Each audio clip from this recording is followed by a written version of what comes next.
Hello guys, again I welcome you in the times learning platform. और finally आज हम आ गए हैं एक और अपडेट के साथ। ऑब्वियसली अपडेट तो निकल चुका है। इस साल का जो महाराष्ट्र एमबीए सीईटी का जो एग्जाम है वो होने वाला है 18 और 19 मार्च को। यस यस यस, जो लास्ट 2 ईयर से जितना लेट हो रहा था, बड़े बच्चे लोगों के मन में था। क्या है ना, हमारा ना एक प्लान होता है, हम तो पढ़ाई आखिरी में करेंगे। हमने इंजीनियरिंग में भी आखिरी में किया था, हमने थर्ड ईयर में भी इंजीनियरिंग किया, मतलब हर ईयर में जो भी है, 12th में भी आखिरी किया था। और हर साल मैं आखिरी पढ़ाई करूंगा। मैं काम करता हूं, मैं एमबीए के सीडी की पढ़ाई भी क्या करूंगा, आखिरी में करूंगा। तो भाई 1 मिनट स्टॉप हो जाओ यार, कहां भाग रहे हो? आखिरी आखिरी आ गए आखिरी पे। कितना महीना बचा है? महीना छोड़िए, डेज में काउंट करिए, लेस देन 60 डेज ऐसा मान के चलते हैं। अब आप ये सोचिए कि भाई जाना कहां है? जाना तो अपने को 2 ही 3 जगह है। मुझे पता है सबसे पहला आपको यही होगा कि जाना कहां है सर? जेबीआईएमएस जाना है। हाँ, जमुना लाल बजाज। भाई लेके कितना आओगे फिर? खाली जेबीआईएमएस जाना है ये तो कोई सोल्यूशन नहीं हुआ। लेके कितना आना पड़ेगा? 99.99 परसेंटाइल लाना पड़ेगा। एमबीए सीटी में कितना लाना पड़ेगा? 99.99 परसेंटाइल लाना होगा। जब आप 99.99 परसेंटाइल लाएंगे तभी जाके आपका जेबीएमएस कॉलेज कन्वर्ट होगा, जो कि इंडिया के टॉप कॉलेजेस में से एक है, या मैं ये कह सकता हूं टॉप बी स्कूल्स में से एक है। हर बच्चों का जो ड्रीम कॉलेज होता है वो होता है जेबीएमएस। बट यार उसके लिए हार्ड वर्क करना होता है। आप ये मान के चलिए, मैं आपसे रिक्वेस्ट करूंगा कि आप जाके जेबीएमएस की प्रोफाइल आप देखिए। बहुत प्यारा कॉलेज है, बहुत अच्छा कॉलेज है, बहुत सारी इंफॉर्मेशन आपको मिल जाएगी। इसे इंडिया की सीईओ फैक्ट्री भी कहा जाता है। ये इंडिया का एक लौता ऐसा कॉलेज है जिसका फीस सबसे कम है, अगर मैं कहूं तो। यस, एफएमएस दिल्ली भी आता है, इसमें बीएचयू भी आते हैं, ऐसे बहुत सारे कॉलेजेस हैं जहां पे फीस कम है। लेकिन जेबीएमएस की मैं बात करूं तो only for 2 years it's 6 lakh rupees fees. Yes, तो सर कैसे कन्वर्ट करें, कैसे हार्ड वर्क करें, प्लान का बनाएं, कैसे अपना एफर्ट को इंप्रूवमेंट, कैसे हार्ड वर्क करें? देखिए, सबसे पहला तो अगर जेबी जाना है, या आपने अगर वेलिंगकर जाना है, आपको पुंबा जाना है, आप कोई भी कॉलेज में अगर जाना है आपको, तो सबसे पहले आपका क्या होना चाहिए पता है? प्लान होना चाहिए। प्लान कैसा होना चाहिए? पहले तो आपको सिलेबस का डिटेल पता होना चाहिए कि हमारा सिलेबस है क्या और हमारी स्टडी कैसी है। तो यार देखो, हमारी स्टडी तो कुछ नहीं है, हमने तो हमेशा लास्ट ईयर में पढ़ाई किया है, और हम एमबीए का एग्जाम भी जो देंगे वो लास्ट ईयर में देंगे। तो भाई ऐसा थोड़ी ना होता है। रिक्वेस्ट होती है, डेडिकेशन होता है, हार्डवर्क होती है। इतने सारे बच्चे 2-2 3-3 साल से बैठ के कर रहे होते हैं। कैट में नहीं निकला हुआ है, जैट में नहीं निकला हुआ है, स्नैप में फट गया है। अरे यार इतना सब चीजें हुआ है, तो यार लास्ट मोमेंट पे हो गए। देखो यार क्या बात कर रहे हो तुम। चलो देखो, ठीक है, इट्स ओके। सो आपका जो पहला सेक्शन है वो क्या, कौन सा है? लॉजिकल रीजनिंग का है। ठीक है, दूसरा जो सेक्शन आपका क्या है वो क्वांट का है। ठीक है, तीसरा सेक्शन जो है आपका वीआरसी का है। ठीक है, चौथा जो सेक्शन है आपका वो है एब्स्ट्रैक्ट रीजनिंग का। तो बेसिकली आपके 4 सेक्शन आने वाले हैं आपके एग्जाम में। कितने सेक्शन आने वाले हैं भाई साहब? 4 सेक्शन आने वाले हैं। नंबर ऑफ क्वेश्चंस की मैं बात करूं, 75 क्वेश्चंस आएंगे लॉजिकल रीजनिंग में। क्वांट के क्वेश्चन कितने आएंगे सर? 50 क्वेश्चंस आएंगे। इंग्लिश के क्वेश्चन कितने आएंगे आपके? 50 क्वेश्चन आएंगे। और एब्स्ट्रैक्ट रीजनिंग के जो क्वेश्चंस आएंगे 50 क्वेश्चंस आएंगे। ये आपके क्या हो गए? नंबर ऑफ क्वेश्चंस हो गए। सर जेबी में जाना है, ठीक है यार, बचपन से ही सोचा है जेबी जाना है। जेबी के बगल में रूम भी ले लिए, सब कुछ ले लिए, लेकिन जेबी के अंदर नहीं जा पा रहे। एक दिन जेबी के अंदर घूम के भी आ गए, लेकिन जेबी नहीं जा रहे। सर जेबी जाना है ना, तो यार 200 में से कितना लाना पड़ेगा पता है? 160। हाँ मुझे पता है, बहुत लोग सोच रहे हैं सर 150 में भी जाएंगे। ठीक है ना, 160 मान के चलो ना। मान के चलो ऐसा कि बहुत सारे बच्चों ने कैट का एग्जाम दिया था, बट उन्हें सेटिस्फैक्शन नहीं मिल रहा है, उन्हें रिटर्न ऑफ इन्वेस्टमेंट चाहिए, उन्हें पैसा कम लगाना है, पैसा कम से कम लगाना है यार। तो सोचो कैसे करेंगे? जेबी 160, टाइम कितना है? 150 मिनट्स। टाइम कितना है हमारे पास? 150 मिनट्स। इस 150 मिनट्स में हमें लाना कितना है? हमें लाना है 160। इसका मतलब समझ रहे हो आप? आपको अपनी एक्यूरेसी ऐसे रखनी होगी कि पर मिनट, हर 1 मिनट में आपके कितने क्वेश्चन सॉल्व होने चाहिए? 1 मिनट में अगर आपके 1 क्वेश्चन सॉल्व हो रहे हैं तब तो आपके पास जाएगा टाइम, तब तो आप 160 पहुंचोगे। और वही आखिरी में हमारा जो होता है, बचपन से पासा उछालते हैं, डाइस की बात करते हैं, हेड आए तो हेड, हेड आए तो टेल, टेल तो डाइस, ये वो, उससे हम तुक्का मारेंगे और हो सकता है हमारा 160 टारगेट पहुंच जाए, which is our goal target, which is our dream target to get into the JB. और मे बी अदर आप जो भी मुंबई के या महाराष्ट्र के जो भी टॉप कॉलेजेस को टारगेट कर रहे हो, केजी सुमैया हो गया, आईएएस हो गया, बहुत सारे कॉलेजेस हैं जहां पे आप एमबीए कर सकते हो। तो यार देखो, आपको एक चीज तो थोड़ा सोच के चलना होगा कि आपका कौन सा ऐसा सेक्शन है जहां पे आप कम से कम टाइम में ज्यादा से ज्यादा क्वेश्चन कर सकते हो। तो मैं आपको कहूंगा कि एब्स्ट्रैक्ट रीजनिंग पे आप ध्यान देना चालू कर दो। The more you will be able to solve the abstract reasoning, your chances is getting a higher number in that area. Because क्यों? क्योंकि आप abstract reasoning को मैं ये मान सकता हूं कि 15 से लेके 80 मिनट के बीच में आप सॉल्व कर सकते हो। तो यहां पे आप अपना 7 से 8 मिनट बचा सकते हो।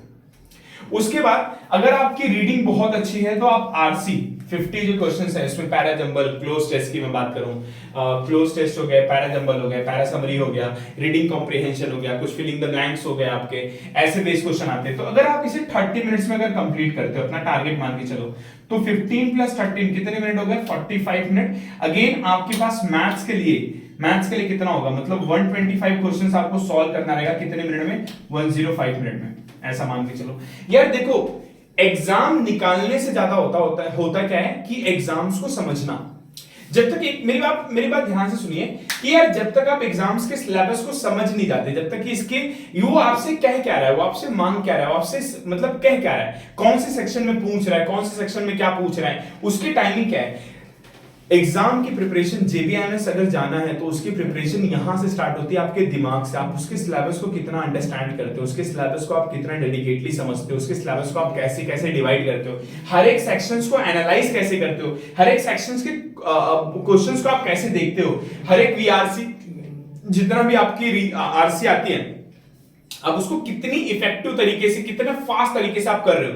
क्वांट के जो क्वेश्चंस है पहले इजी जो क्वेश्चंस है बना लो यार फटाफट, बिकॉज हमें पता नहीं कि दोबारा हमें चांस मिलेगा नहीं, कि फटाफट उसे सॉल्व करिए। The more you increase your speed the higher your chances to get a good number. हमारे पास वो रिटर्न वाला चांस नहीं है। अगर आपको रिटर्न क्वेश्चन आके वापस से देखना है तो 200 क्वेश्चंस बाद आपको मिलेगा चांस। मैं ये नहीं कह रहा आप सेक्शनल स्विच कर सकते हैं, इट इज ओके, आप सेक्शनल स्विच करिए, आप करिए, बट टाइम। उसके बाद अगर आपको लगता है कि आपका लॉजिकल रीजनिंग अच्छा है, जैसे डिकोडिंग, कोडिंग, डिकोडिंग हो गए, ऐसे बहुत सारे टॉपिक हैं, इनपुट आउटपुट हो गए, सिटिंग अरेंजमेंट हो गए। यार देखो, आज से मेरी एक रिक्वेस्ट है कि आप एवरीडे जो पजल है, ठीक है, जो बच्चे ऑलरेडी प्रिपेयर कर चुके हैं, जो बच्चे प्रिपरेशन कर रहे हैं, उनको पता होगा मैं क्या बोल रहा हूं। जो भी पजल्स हैं या सिटिंग अरेंजमेंट के क्वेश्चंस हैं, ठीक है, पजल्स हो गए, सिटिंग अरेंजमेंट हो गए, कोडिंग डिकोडिंग के क्वेश्चंस हो गए, उसके बाद डायरेक्शंस के हो गए, उसके बाद ब्लड रिलेशन के टॉपिक जो हो गए, ठीक है, उसके बाद जो इनइक्वालिटीज हो गए कुछ टॉपिक्स, ठीक है, ये सारे क्वेश्चंस को आप ज्यादा से ज्यादा प्रैक्टिस करना चालू कर दीजिए। एटलीस्ट दिन में 4 से 5 क्वेश्चन, 6 क्वेश्चंस आप एवरीडे कंसिस्टेंटली डेडिकेटली वाइज आप अपना टाइम कंज्यूम करिए और हार्डवर्क करिए ये सेक्शंस पे। यार देखो, लॉजिकल रीजनिंग ना यार, ये ऐसा है कि अगर आपके सम्स बन गए, अगर आपने सम्स बना लिया तब तो आपके आंसर्स करेक्ट होंगे, और जो अगर नहीं बना तो it is a time taking. और देखो यार, एक बात बताऊं, अगर जेबी जाना है ना तो एक चीज खत्म करना पड़ेगा, पता है क्या? एटीट्यूड। क्यों पता है? हमें तो कॉन्फिडेंस है कि यार ये वाला जो टॉपिक है इससे कुछ भी पूछ ले। हमें क्या होता है? हमें कॉन्फिडेंस होता है, हमें एकदम इतना ज्यादा ओवर कॉन्फिडेंस होता है कि हम अपने आप को ओवर थिंकिंग में चले जाते हैं कि यार ये जो लॉजिकल रीजनिंग का पजल है यार, इसके तो मैंने 100 क्वेश्चन बना डाले हैं, ये वाला कैसे नहीं बनेगा साला मेरे से। हाँ बनेगा, मैं क्या कह रहा हूं नहीं बनेगा, बट यार वो जो पजल के क्वेश्चन, जो लॉजिकल रीजनिंग के क्वेश्चन तुम बना रहे हो, उसके लिए कितना टाइम कंज्यूम कर रहे हो, उसके लिए अमाउंट ऑफ टाइम जो है वो कितना ले रहे हो। आप देखो, यहां पे अगर टाइम आप ज्यादा ले लोगे तो क्वांट के जो क्वेश्चन तुमको आ रहे हैं वो भी नहीं कर पाओगे। यार एग्जाम्स को निकालने से ज्यादा, अगेन मैं बोल रहा हूं, एग्जाम्स के पैटर्न को एनालिसिस करना ज्यादा जरूरी है। अगर जो कि जेबीएमएस जाना है तो एग्जाम्स का एनालिसिस तो करना पड़ेगा। बिना एग्जाम्स के एनालिसिस के you can not go into the JB until and unless your exam analysis, your smartness, your hard working, your concept clearance, your understanding toward to your CT exam, that how the CT is taking. जितने भी last 5 to 10 years के जितने भी papers हैं आपको मिलते हैं, आप सीटी को उठा के सॉल्व करिए। एंड आप कितने मॉक्स दे रहे हैं, मॉक्स में आपके नंबर कितने आ रहे हैं। जितने ज्यादा से ज्यादा मॉक टेस्ट आप देंगे उतना ज्यादा से ज्यादा आप प्रिपेयर होंगे यार इन सब चीजों के लिए। सो ज्यादा से ज्यादा मॉक देना है। और लॉजिकल जितने भी पजल्स क्वेश्चन बन रहे हैं, यार लीनियर की मैं बात करूं या रेक्टेंगुलर की मैं बात करूं या आपके रोज की मैं बात करूं या सर्कुलर अरेंजमेंट की बात करूं, ये सारे क्वेश्चन एटलीस्ट आप दिन में 4 से 5 करिए। Because you will going to get the habitual, आप हैबिचुअली कनेक्टेड हो जाएंगे यार। और जो एग्जाम आने वाला रहेगा ना, वो जो स्लॉट है आपका, आई डोंट नो स्लॉट कौन सा होगा, बट आप ये मान के चलिए कि अगर ये लास्ट अटेम्प्ट है आपका, ऑब्वियसली कुछ ऐसे बच्चे भी होंगे जो काफी साल से प्रिपेयर कर रहे होंगे, अगर ये लास्ट अटेम्प्ट है, so this is the what and this is the way that you are going to leave your exam, no ना, then put give your 100% toward your exam, just do it यार। ऐसा possible नहीं है कि exam आपसे नहीं निकलेगा। The only thing is that how much your willingness to do it. समझ में आ रहा है आपको मैं क्या समझा रहा हूं। ज्यादा से ज्यादा अगर आपको एग्जाम क्रैक करना है ना, तो फोकस करना पड़ेगा। बिना फोकस के कुछ नहीं होता लाइफ में। Focus, hard work, dedication, preservation, this are the only thing which can bring you a success in your life and nothing else. चलो हम लोग एक एक सेक्शंस पे थोड़ा सा बात करते हैं ताकि आपको थोड़ा सा और आइडिया लग जाएगा, ठीक है। टेंशन लेने की बात ये नहीं है, क्योंकि देखो नेगेटिव मार्किंग तो इसमें है नहीं, तो आया तो ठीक है, नहीं आया तो जेबी तो नहीं है भाई। देखो बुरा लगेगा लेकिन सच है, जेबी जाना है तो हार्डवर्क करना पड़ेगा, बिना जेबी हार्डवर्क के तो आप नहीं जा सकते। लॉजिकल रीजनिंग कि आपको एवरीडे, अगर मैं गलत नहीं हूं तो 50 क्वेश्चन सॉल्व करना है पर डे। कितने क्वेश्चन सॉल्व करना है लॉजिकल रीजनिंग के?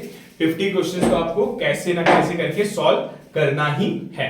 उसके बाद जो क्वांट के क्वेश्चंस हैं आपके अलग अलग टॉपिक के, एटलीस्ट आप 50 क्वेश्चंस उसके भी सॉल्व करिए पर डे। कितने क्वेश्चन सॉल्व करेंगे आप?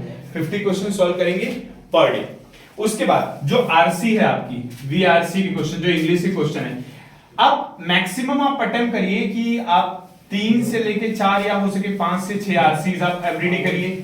एक पैराजंबल जितना ज्यादा से ज्यादा हो सकता है आप उसको करिए। जो क्लोज टेस्ट है उसको आप करिए। और एब्स्ट्रैक्ट रीजनिंग के क्वेश्चंस को आप ज्यादा से ज्यादा सॉल्व करिए, क्योंकि अगर आप एब्स्ट्रैक्ट रीजनिंग नहीं करेंगे तो आपसे चांसेस है कि एग्जाम में गलती हो जाए।